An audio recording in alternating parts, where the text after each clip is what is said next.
ritournelle, c'est pour les enfants, c'est Noël. On va parler des courriers qu'adressent les enfants au Père Noël. Allez, on peut le dire, avec une spécialiste, c'est Claire Roderer.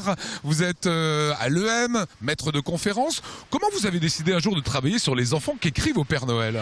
Alors, j'ai trouvé que c'était une forme intéressante d'expression de la consommation enfantine qui intéresse beaucoup le chercheur en marketing. Et je trouvais que s'il y avait un côté très frais à aller regarder ce qu'écrivaient les enfants à ce personnage bienveillant qu'est le Père Noël. Ce sont les parents qui disent aux enfants, va écrire un petit mot, ou ça vient des gamins?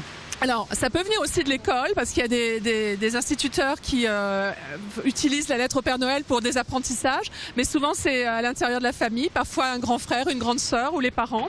Et en général, il arrête d'écrire vers 8 ans à peu près. Ouais, 8 ans, on va pas dire pourquoi, mais Non. ça s'arrête à peu près vers 8 ans. Ils écrivent quoi?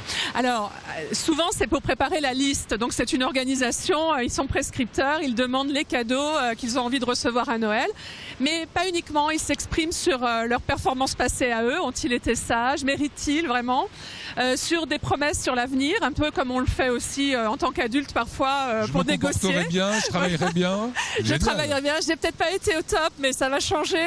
Et s'il te plaît, Père Noël, apporte-moi des cadeaux. Mais il y a des enfants qui s'expriment simplement sur le mode simple demande. Père Noël, je voudrais ci et ça. Voilà. Très factuel. Très factuel, au revoir. Mais il y a des enfants qui se préoccupent du confort du Père Noël, qui se doutent que c'est compliqué. Il est âgé, il a des reines, il a un chat. Enfin, vous voyez. C'est un papy. Comment on s'adresse au Père Noël? C'est toujours cher Père Noël ou il y a des formules différentes? Il y a de tout. Il y a petit Papa Noël, cher Père Noël, bonjour Père Noël. Il y a vraiment de tout. Et ça a permis de dégager des représentations dans l'étude, des représentations du Père Noël. Et elles sont au nombre de 4. Alors il y a le Père Noël bienveillant, c'est le petit Papa Noël qui est dominant. Mais il y a un Père Noël sévère qui juge, il y a un Père Noël déraisonnable qui va dans l'excès au niveau des cadeaux, et un Père Noël un petit peu indifférent sur lequel l'enfant se pose beaucoup de questions. Est-ce qu'on demande précisément des cadeaux, des marques, des choses comme ça? Dans l'échantillon qui a été traité, il y avait une demande de 6 cadeaux en moyenne par courriel, et des marques qui étaient citées, avec en particulier Barbie, qui revenaient en masse, en force, et qui sont demandées spécifiquement. Dernier point, vous avez bien dû vous marrer quand même. Il y a 2-3 petites choses qui vous reviennent à l'esprit.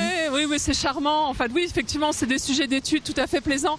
Mais je me rappelle de Pauline, une petite fille qui écrivait en disant j'ai pas été très sage, mais je te promets, ça va changer. Je te fais des millions de bisous. Donc, elle était à la fois dans la séduction sucrée, un petit peu, qu'on peut qualifier de sucrée. En même temps, elle avait bien compris qu'elle n'était pas exemplaire. Donc, je trouve ça absolument charmant.